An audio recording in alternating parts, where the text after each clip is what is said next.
Hey everybody, Sharon here from VidGamiac.com. Here we are today back in Life is Strange Double Exposure, going for the Bay or Bay achievement. This is to beat this game with both possible outcomes from the first Life is Strange. This game isn't going to support any type of save transfer or anything, so you get to determine whatever your outcome from the first Life is Strange was early on in this game. It's going to be done during the first chapter, during the sub-chapter A Drink to Remember.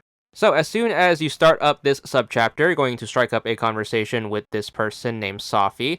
You're going to want to pay attention to the conversation up to the point where she brings up the girl with the blue hair, obviously a reference to Chloe from the original game. Once she brings this up, you're going to get this choice right here on who Chloe was to you. You can choose either option, so you can choose whether or not you were friends with her or whether or not you were high school sweethearts. So immediately after that choice, you're going to get one of those critical story decisions. You're going to need to choose one of them. Basically, you are choosing whatever happened between you and Chloe. So you can either choose she died, or you can choose the other option, which is going to be the one where she's still alive. And that one can either be we broke up if you happen to choose to be high school sweethearts with her, or it can also be we grew apart if you decided that you were just friends with her.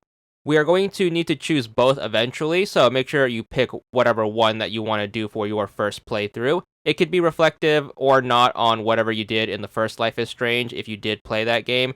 It shouldn't really matter, as it's not going to have any major story implications on this particular game. Spoilers, by the way. There's only going to be a superficial difference between the two choices every now and again. So with that in mind, just make sure you choose whatever. You are going to have to remember whatever one you did choose, because we are going to have to do another playthrough later where we choose the opposite choice. So make sure you take note of whatever you chose, and then you're going to need to play through the entire game.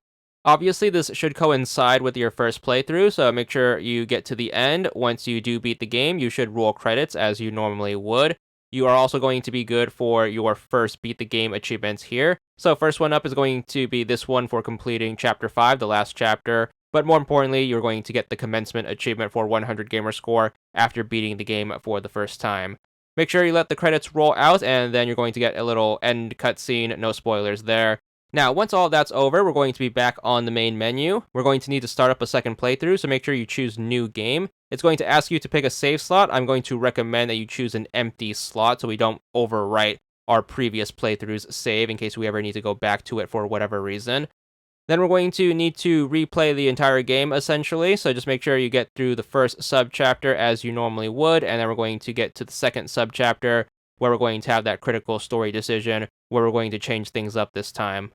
So make sure you get to the same opening dialogue with Safi, and then make sure you pay attention until you get to this decision right here. Choose whatever you want for this one. The one after this one is going to be the critical story decision. So remember what you did during the last playthrough, and just choose the opposite. And then we're going to have to get through the entirety of the rest of the game.